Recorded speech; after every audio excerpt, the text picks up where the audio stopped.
Hello and welcome to today's video. Uh, Today's video was recommended by my sister because it was a little piece that I threw in at the end of yesterday's video. And she said that people might not have seen it because of not wanting to see the spoilers for Frozen, and so they may have skipped it. So she said I should make a separate video about it. So that's what you're getting today. The subject is the lack of availability of movies to disabled people. I admitted that I do occasionally watch movies on sites where, it's uploaded by someone who, took a camera into a theater. Because I can't go to the theater and watch the movie. Before I became housebound, I was going to the movies constantly. I mean, it would be like a weekly thing. And so, to be cut off from my movies has been really, really hard. If there was a way, if there was a website out there where you could pay, a movie theater price and watch a movie, not download it, just watch it once, it's a one-watch sort of thing, pay-per-view, whatever, I would gladly do that.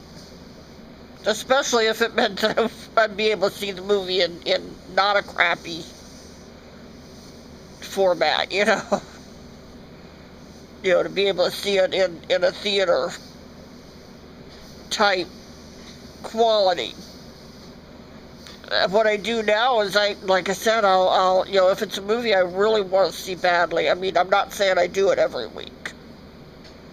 It's an occasional thing. But if it's something I really, really wanted to see badly,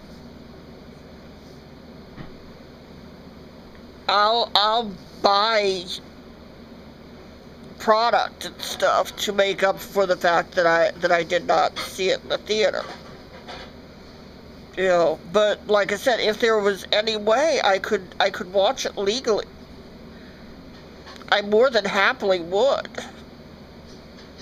I would probably at least once or twice a month, if not more, whenever I could afford it, would be watching movies, because, I love movies, I always have.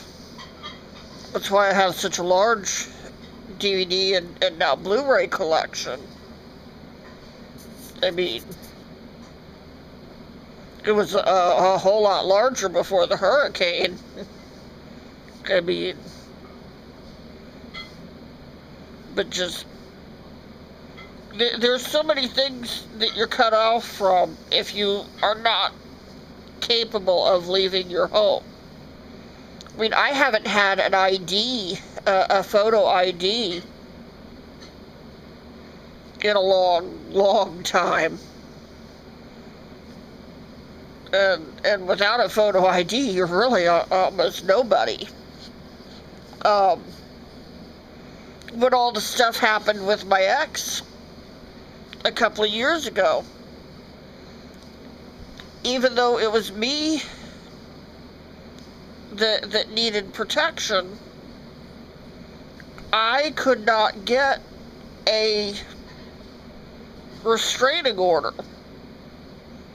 because I was not able to go to the courthouse. And I sat there and I told them, I'm like, I am disabled. I cannot leave my house. I cannot go to the courthouse.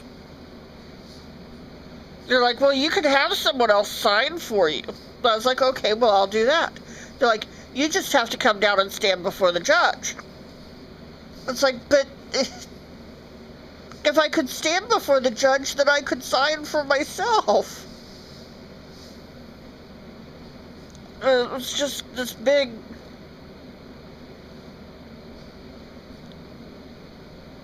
convoluted loop, but in the end, I was not considered a person, I guess. That's the way it felt. I was not able to get a restraining order because I could not go and stand before the judge. And that's just, what are disabled people supposed to do? How are they supposed to protect themselves? Luckily, my sister and our roommate were able to get the restraining order. And one of them is always around me usually, so it's pretty much covered, but still, that's not the point. You know, the point is I should be able to be protected. I want to try to finish high school, and I can't because I can't go. I can do everything else at home, but I've got to take the final test in an authorized testing facility.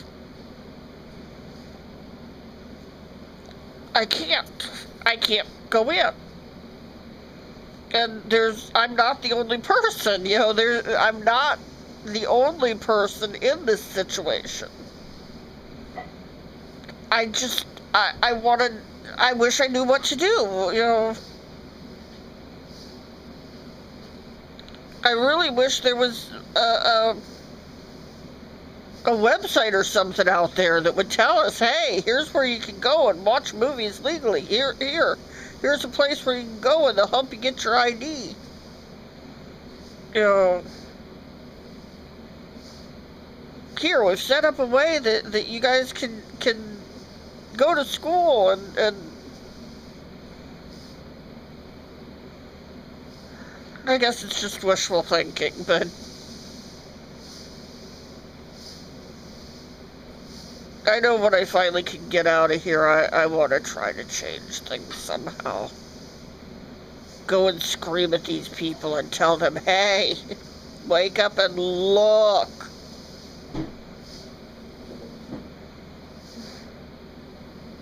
Not sure it would help, but it would be worth a try. Anyway, I'll see you guys tomorrow. Bye.